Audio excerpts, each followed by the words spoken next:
तर आपण बघितलं की बहुपदीला एकपदीने कसं भागायचे। आता जर भाजकमध्ये दोन पद असेल तर भागाकार कसा करायचा आहे। तिसरा प्रकार आहे to divide a polynomial by binomial. उदाहरणार्थ बघूयात, y² + 10y + 24 and divided by y + 4।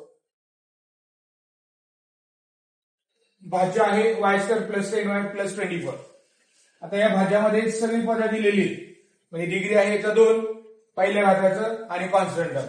त्याला भागाकाराच्या स्वरूपामध्ये मानून घेऊयात, y² + 10y + 24 आणि भाजक आहे y + 4। भाजक मधलं पहिलं पद घेते जे सर्वात मोठ्या घातांकाचं आहे ते पद आणि यातलं पहिलं पद। इथे y² ला y ने डिवाइड करायचं, डिग्री याची 2 याचा 1 आहे म्हणजे y ने डिवाइड होईल। देन y × y + 4 यांचा गुणाकार या खाली यायचा तो येईल y × y × y² + 4y, या y खाली 4y लिहायचे। सबट्रॅक्ट केलं ते मायनस झालं, हे मायनस झालं, पहिलं पद y² - y² is 0, 10y - 4y 6y, पुढचा टर्म खाली येते 24। हा पॉझिटिव्ह प्लस ने भाग देईल, याचा डिग्री 1 आहे याचा डिग्री 1 आहे म्हणजे कॉन्स्टंट ने डिवाइड होईल, 6 × 1 = 6।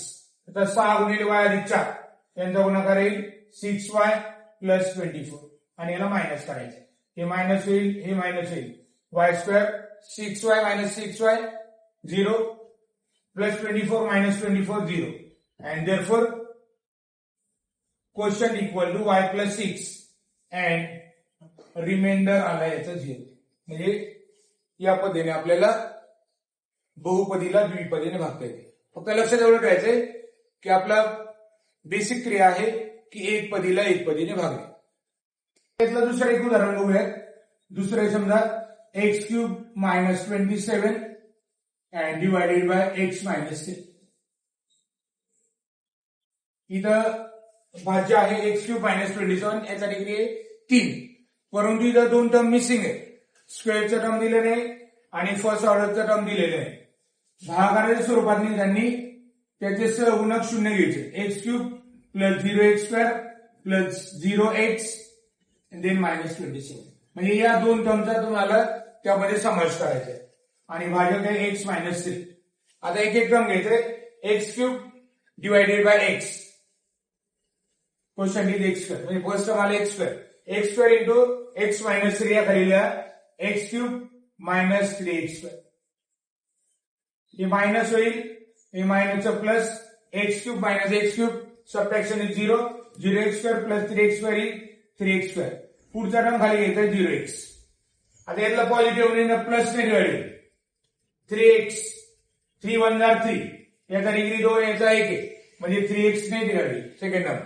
देन 3x × x - 3 यांचा गुणाकार या खाली येते 3x² - 9x आणि याला सबट्रॅक्शन करायचे, हे मायनस आणि हे प्लस झाले, 3x² - 3x², subtraction is 0, 0x + 9x is 9x, पुढचा टर्म खाली घ्या -27।